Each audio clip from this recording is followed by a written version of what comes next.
We definitely have our moments. Gosh, I really don't think we would be normal if we didn't think about what we've lost once in a while. But it's about knowing we're going to have 2 or 3 days where we're really sad because we've just talked about all these things that we've lost, and then moving on and refocusing ourselves on what we're trying to accomplish now, which is just to keep going and to keep working hard and to keep living. I think I have really horrible days, really horrible days. And I've been kind of tracking them from the beginning by writing it down.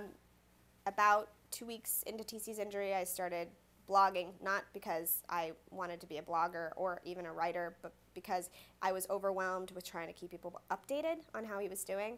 I didn't know who wanted updates. I just couldn't even put an email together. So I started blogging, and when I started blogging, I was able to just like get it out, you know? So I find I'm much more inspired to write on the days that I feel awful. On the days I feel good, I'm like, I want to go outside and play with everybody else. We have terrible days. We have fights that like I never imagined we would have fights about. And I think what's hard is that we were a couple before injury that was so strong. We knew people said like, oh, when I get married, I want it to look like TC and Abby's relationship. Like people would say that to us. And so we kind of took it for granted. We were like, oh yeah, everybody communicates this well. This isn't hard, you know, because it's really easy to be married when things are going well. Marriage is much different after a brain injury.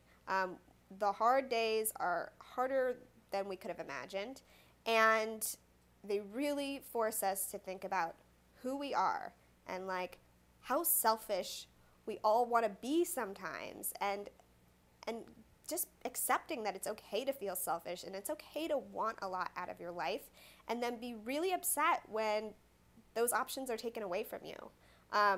I think that's where a lot of our kind of sad feelings come from, is feeling like we worked this hard and we made all the right decisions. How did we end up being the ones that this happened to? And even at night, I'm sitting on the couch and I'm watching people walk past and I'm like, it's late.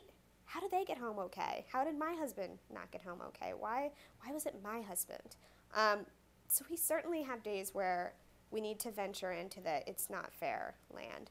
But I would say if somebody came in on a bad day, they would see pretty much what I think you would expect to see from people who have been really traumatized and who have lost a lot.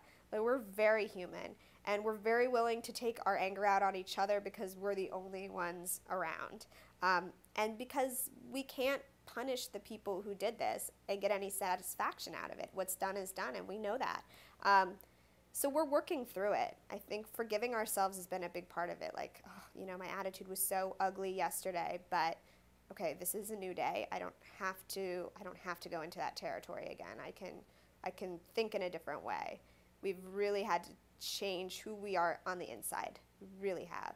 Like to see things as beautiful that we never would have thought of as beautiful before, and to just be okay with a different kind of future.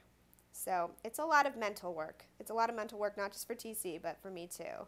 I really have had to change who I am to kind of get through this.